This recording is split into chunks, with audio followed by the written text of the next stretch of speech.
Hi guys, in this video we're going to discuss some basic price action analysis when looking at FX charts.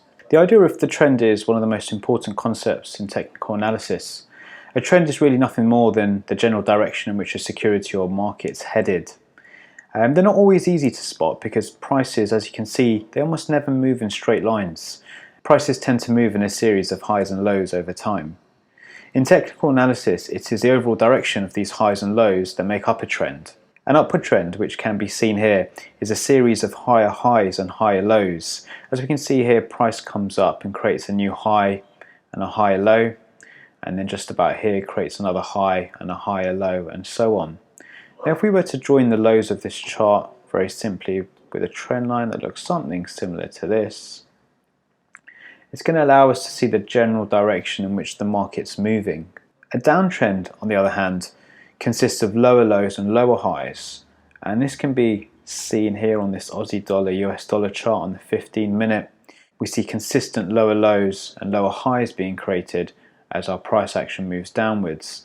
Similarly, we can draw a trend line by joining the tops of these candles, looking something similar to this. You shouldn't be too focused on the accuracy of these trend lines. This is very much your decision, and it's very common that your trend line may differ from somebody analysing the exact same chart.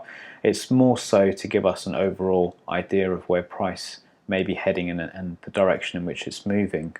There are three types of trends: an uptrend, a downtrend, or perhaps a sideways or horizontal trend. We can also identify a channel, which is actually displayed here on this Aussie dollar US dollar chart. And a channel consists of two trend lines that act as strong areas of support and resistance, with price bouncing between them. If I were just to delete this trend line and activate my channel, it will look something similar to this. Now I can edit these just by double clicking my channel and just widening it out just so I can fit the tops and bottoms like so. The upper trend line consists of a series of highs, while the lower trend line consists of a series of lows.